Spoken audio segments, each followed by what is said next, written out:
Welcome to another Death Battle React. Now, this one's Thor vs Vegeta, and honestly, my expectations were super low. But after hearing the battle track, things are starting to look up. So far, the battle track's definitely a lot better than Apex at Doom, that's for damn sure. So, it seems like this episode might prove me wrong and be something totally amazing. There's only one way to find out. If you want to see the original videos, it'll be in the description, as always. Anyways, it's already obvious whose team I'm on. I'm already on Team Thor, so as much as I love Dragon Ball, I don't think Vegeta's gonna win. So, yeah, let's do this!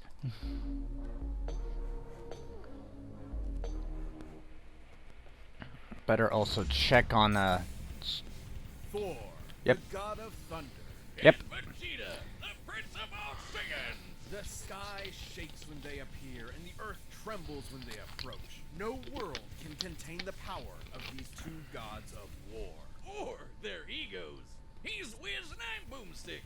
And it's our job to analyze their weapons, armor, and skills to find out who would win a death battle.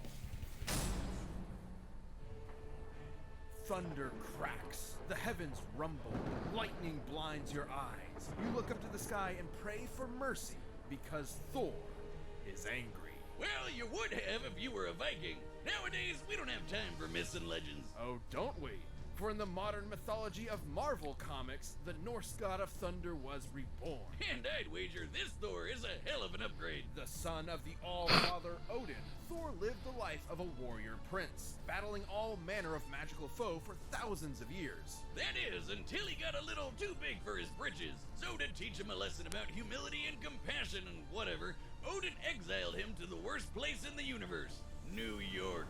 Ooh, you hate to see it. Thor's Asgardian body is immensely durable, immune to disease, and capable of healing far faster than any mortal man. He's also... Okay, so powers, as expected, Asgardian mutant hybrid. Okay, it's been a while since I read any of the Thor comics, so things change. So,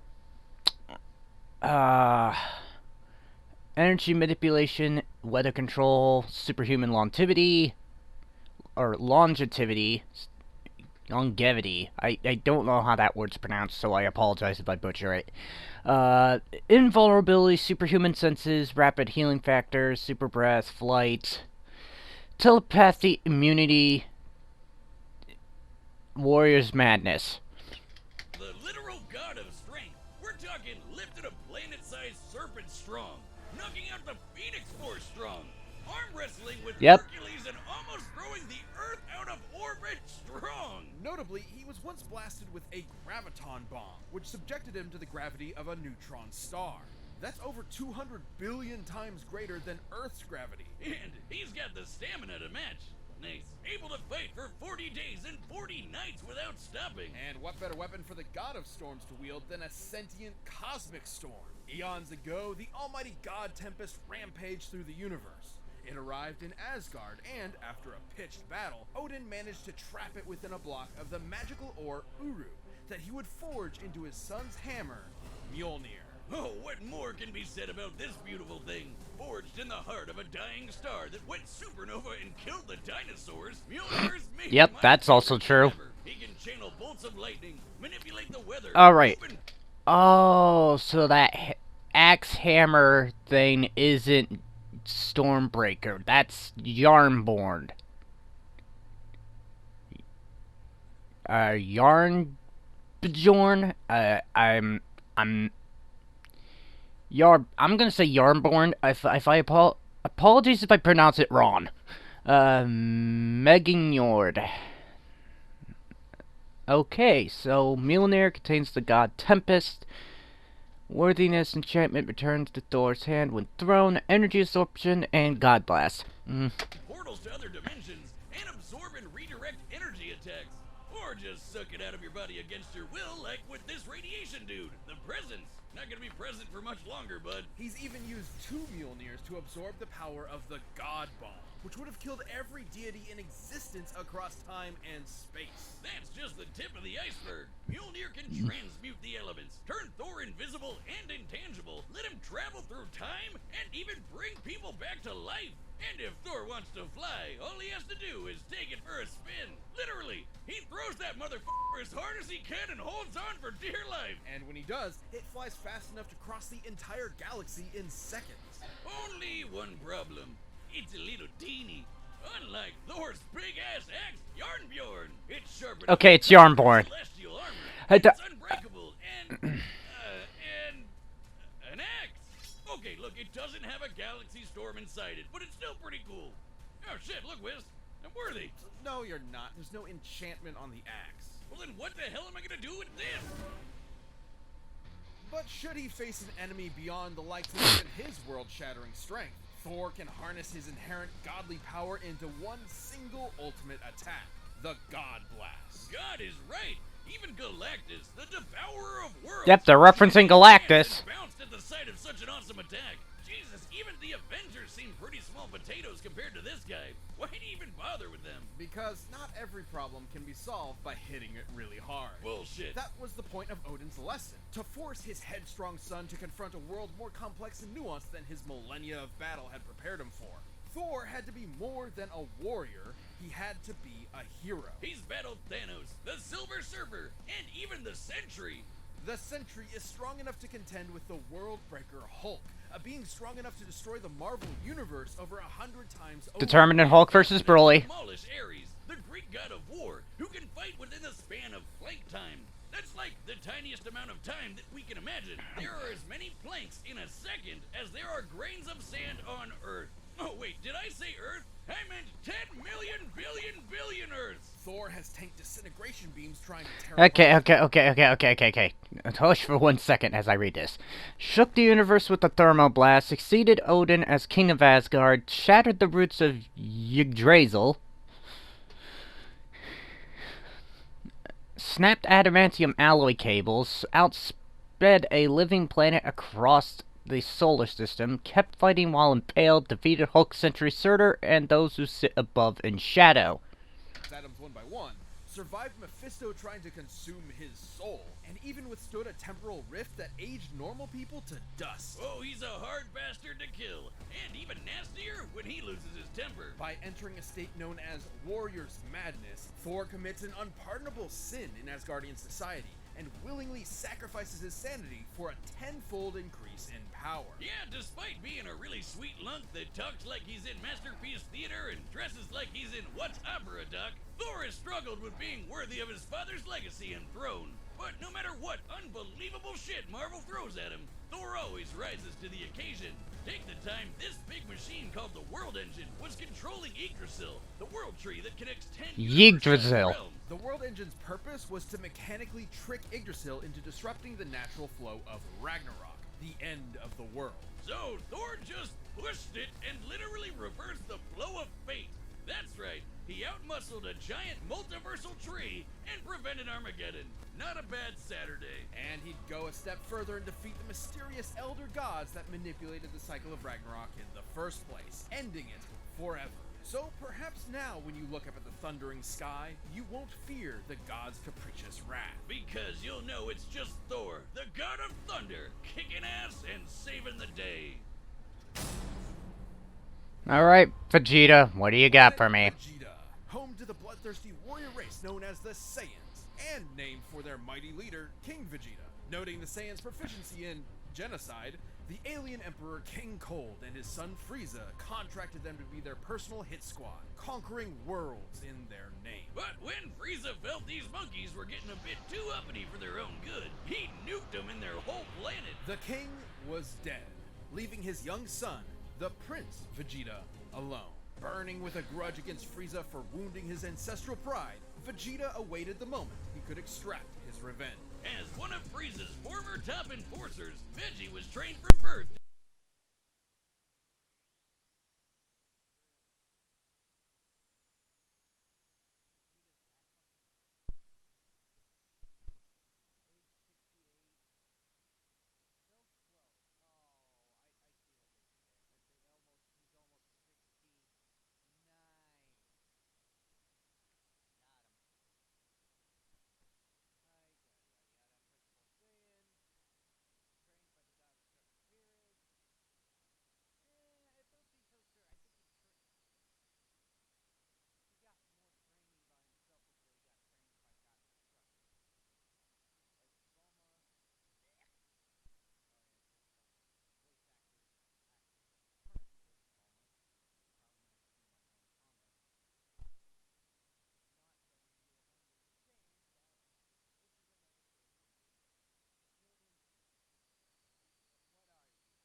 to be one of the greatest warriors in the universe. It helps that planet Vegeta had a gravity 10 times greater than that of Earth's, making his natural physiology significantly stronger and more durable than a human's. As in, making the whole friggin' Earth shake just by throwing hands. And like all Saiyans, Vegeta can harness his ki, or inner life force, as a physical energy to make him even stronger, faster, and tougher than that. Or literally shoot it at your opponent to blow him to kingdom come. That's right, Vegeta can point and click a planet out of existence with his soul. Man, that's hardcore. He can use ki to fly at faster than light speeds, slice you to pieces with an energy blade, and even hold you in place with energy rings. So, let's be real. Vegeta's favorite attacks can be summed up with big-ass laser. He's got the purple big-ass laser, two-handed big-ass laser, rapid-fire big-ass laser, exploding ball big-ass laser, and fucking omnidirectional your-ass-is grass big-ass laser. Though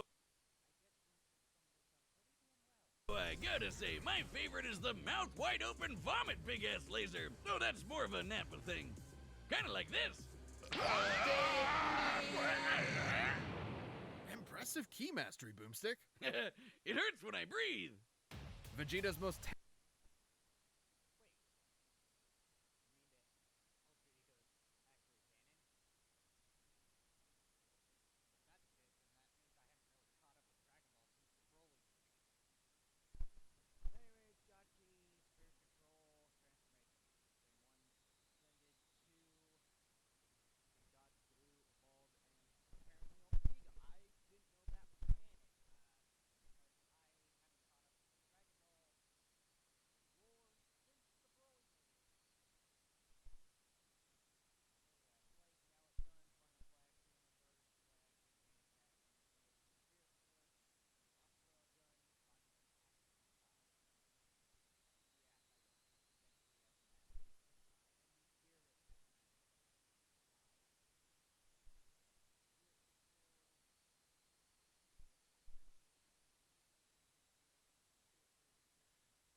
terrifying ability, however, is the one inherent to his Saiyan biology. Whenever a Saiyan survives a life or death struggle, their power increases exponentially. That's what Frieza was so terrified of, the Saiyan's infinite evolutionary potential. So it's no wonder Vegeta eventually toppled the alien tyrant with the help of another surviving Saiyan, Kakarot. And with Frieza's defeat at the hands of this earthbound Super Saiyan, Vegeta had a new rival and a new goal. Become blonde! No battle required. Vegeta can harness the rage of his Saiyan heritage and transform into a Super Saiyan 2 and a Super Saiyan 2. But try as he might, Vegeta struggled to keep up with Goku's ever-increasing power. I guess it doesn't help that Veggie is maybe the single cockiest bastard to ever have existed. Yeah, sure, dude. Let Cell become perfect. Nah, we'll be fine. Hope your spine is doing all right. Dumbass. Though Vegeta did manage to accomplish something that even Goku couldn't do on his own, becoming a god. Once he and Goku met the god of destruction, Beerus, they had a whole new lineup of martial artists to conquer, with some angelic training to boot. With Spirit Fission, Vegeta can forcibly absorb an opponent's ki with every strike. And he even learned Goku's patented instant transmission, allowing him to teleport huge distances. But most importantly, with God Ki, he can go even further beyond and become...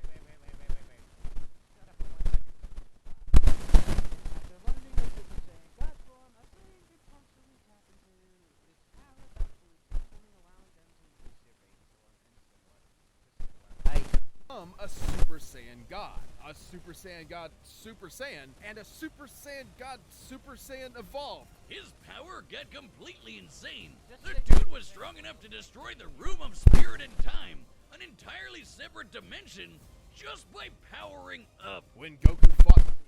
Crushed Goku in their first fight, outmaneuvered Frieza and switches on Namek, destroyed Planet Arlia effortlessly, held his own against Kid Buu for several minutes, trained under hundreds of times gravity versus gravity, scaled to Goku and Beerus' Doom first busting power, defeated semi-perfect Cell, Broad, Golden Frieza, and Popo.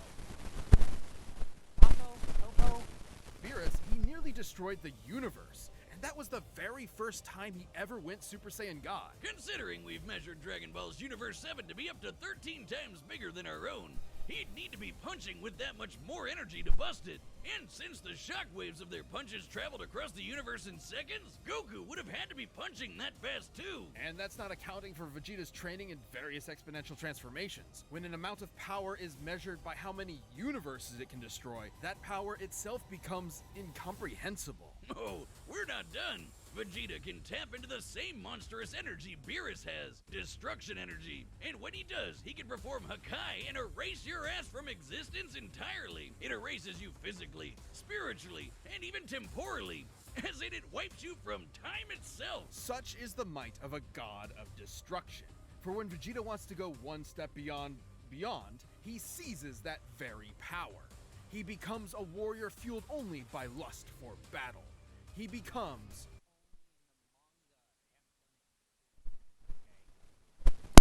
So it is I guess it's technically canon? Ultra Ego.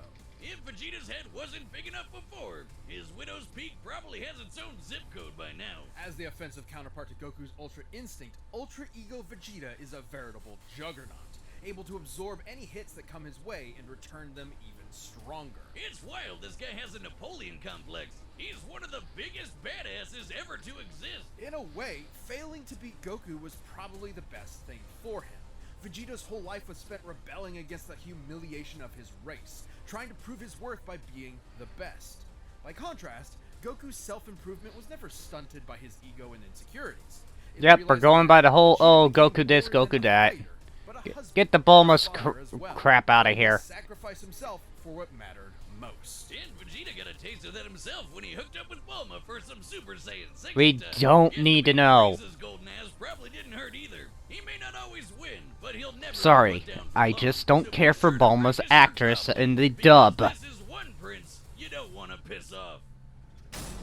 That and Bulma's English actress kind of ruined Bulma for me. Alright, the combatants are set. We've run the data through all Alright, time to see Vegeta get his ass kicked.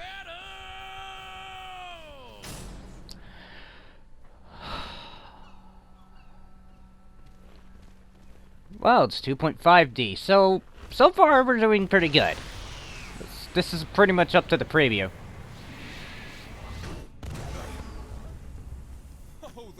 Music is pretty damn good. I like the Thor voice. Hey, it's Lanny.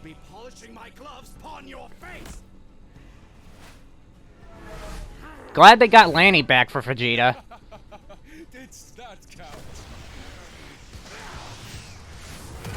Fight for fury, fight for pride.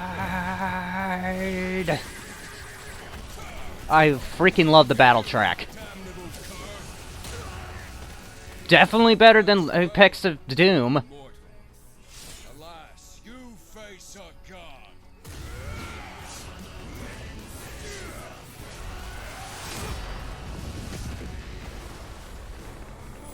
god. He already went Super Saiyan Blue evolved. I have evolved beyond gods.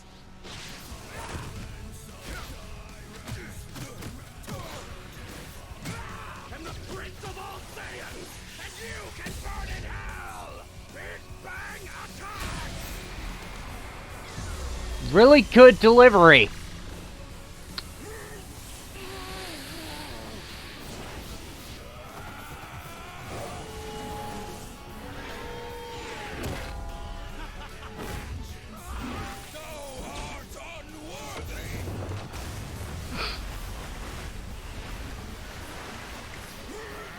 There's Ultra Ego.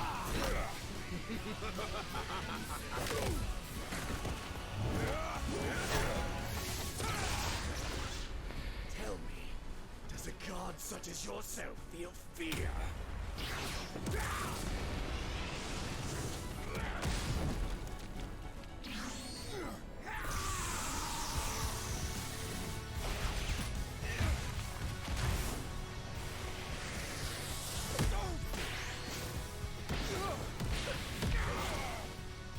No fear, only fire!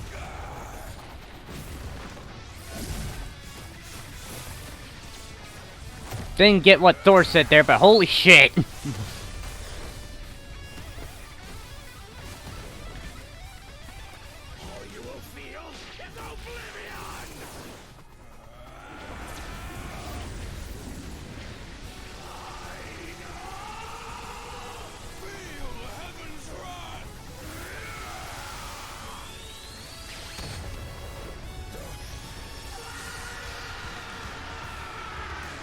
Okay.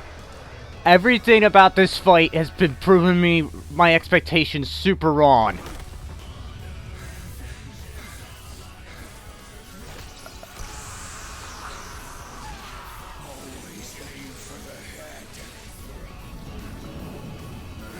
Oh, call back to Avengers.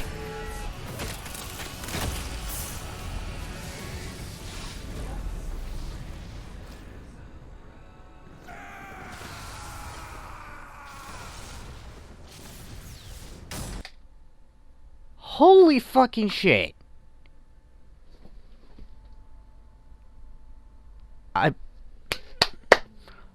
Congratulations, Death Battle. You managed to prove me wrong.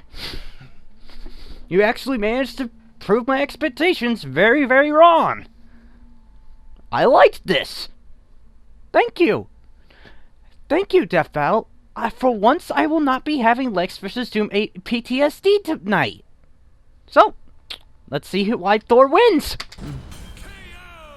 Oh, I get it. Thor won because he's a natural blonde. Despite Vegeta's immense power and tenacity, the God of Thunder had him outmatched in several key areas. First off, Yeah, he damn sure did. Against the God of Strength, Thor was given Thor first, he'd scale to mostly first level feats like Odin, further the gap of power. it's always Yeah, tough to get an exact even with Odin Force, Vegeta would have still been screwed. characters, but we can combine the size of Universe 7 with multipliers from Vegeta's transformations to get a rough estimate. it's important to note that Ultra Ego's power boost has never been stated. But we do know that Super Exactly. Saiyan Blue and Super Saiyan Blue Vegeta were roughly even in power.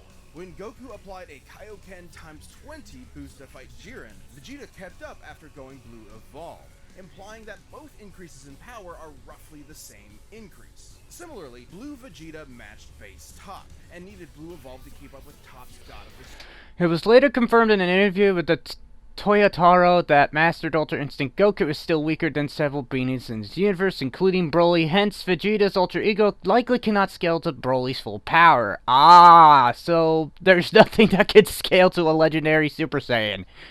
Okay. Destruction form, which is extremely similar to Ultra Ego in theme and purpose. Given this is the best current example of a measurable form akin to Right. Ego's boost in power, at least initially, Your could be race, extremely place similar for our to bloodline. Ego's original state about I'm sorry, the music is just too good.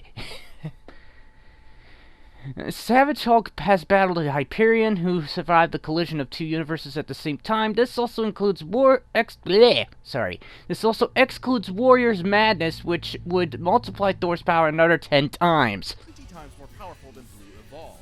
With that in mind, Vegeta at his peak could destroy a universe roughly 260,000 times over. And Thor was pretty close to that. Taking Damn. a look at the Marvel Universe's size, which has a radius of at least 1 trillion light years. Let's as see well here, as what's the scaling number? Breaker Hulk, Thor ended up only about 10 times stronger.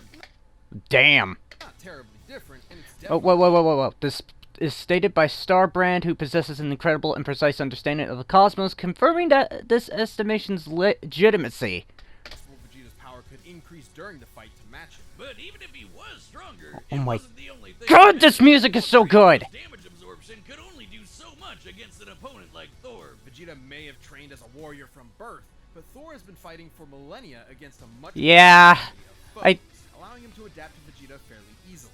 And the fact that Thor was way faster. Yeah, I think a millennia outclassed this for years. Applying Vegeta's transformation multipliers to the shockwaves from Goku and Beerus' punches, Vegeta should be able to fight at nearly 300 quintillion times the speed of light. But scaling to Ares moving within plague time? Yeah. Okay, even assuming Vegeta's transformation increases speed proportionally, it wouldn't be enough to close the speed gap. Yeah. I mean, it was obvious, even though this one was a lot more enjoyable than Lex vs. Doom. What's funny is, they actually went a step beyond the mistake that they made with Lex vs. Doom. I'm actually quite impressed. 20.7 times 10, 37 rooted? I don't know what the actual term of that is, but I'll let that one slide. Times light speed. Jesus! That Quadrillion times. 20 quadrillion? Holy shit. That's a... that definitely outclasses Vegeta. Faster. More than fast enough to avoid Vegeta's key attacks, and even more importantly, absorb all of them with Mjolnir. This Yeah. alone could shut down all of Vegeta's key attacks were useless against Thor because he could absorb that shit. But he'd have to hit Thor first, and with that much of a speed difference, that's easier said than done. Tolerance. And since Thor can just will Burn. he could just take it right back, and then some. Even without absorption, Vegeta's key reserves are not infinite, and many Yeah. of the have ended with him at low energy. He was exhausted by the end of the Tournament of Power, which lasted about 1 hour in total. Meanwhile, Thor fought an army for over a month straight. Yeah, He could have ended the fight that is a lot more impressive than Vegeta's the fact that hour resisted existence erasure before, of a fight. including physically, spiritually, and temporally. Meanwhile, Vegeta had no way to match the God Blast, which could have killed friggin' Galactus, and that Yeah. threatened the infinite And what's even crazier is that Thor at one point was originally a Herald of Galactus. That, as I said in that prediction, Galactus does not fuck around. Like, he's a being that devours planets. universe with destruction just as a side effect of his battles. That's a level of power beyond anything we've seen in Dragon Ball yet, let alone Vegeta. Vegeta was never going to go down easy, but Thor's raw power, speed, and devastating godly abilities were too much for the Prince of all Saiyans. Vegeta nearly won until Thor blew his mind. You might say that pun was kind of terrible. Huh? You don't do puns! We've talked about that! Well, That is there's funny. Thor. That was funny. I will admit that one was funny. Thank you for watching. Stay tuned. All right. Jumping into the next matchup They- next week. But you can Thank always get you, more Death details Battle. right now by clicking For once, I will not be having Lex Vs Doom Flashbacks tonight. So, on to the next Death Battle. one of those boxes right over there, and by downloading the battle music linked down below.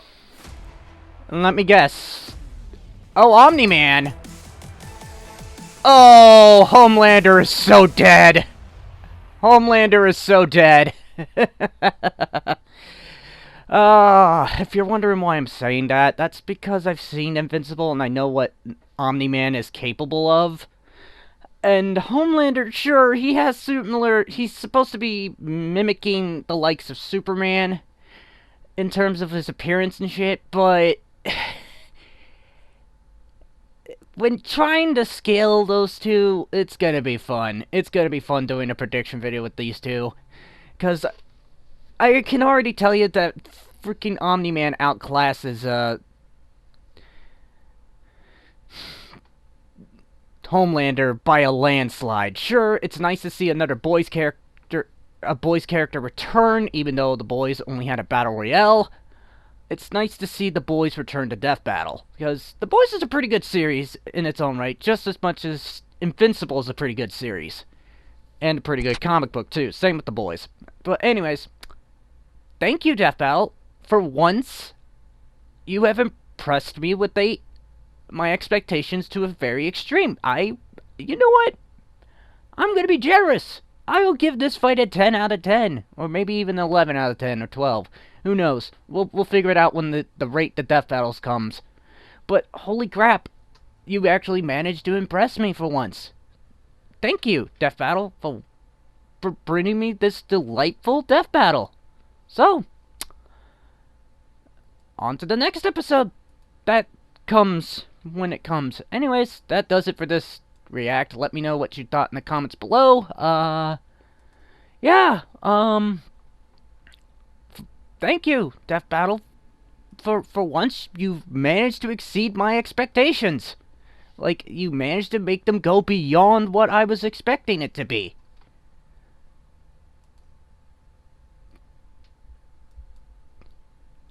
So, hopefully you all enjoyed this. And let me know who you thought should have won. Honestly, I agree with this outcome, and I was actually impressed. Like, the moment the music kicked in, it was so good. It's so good.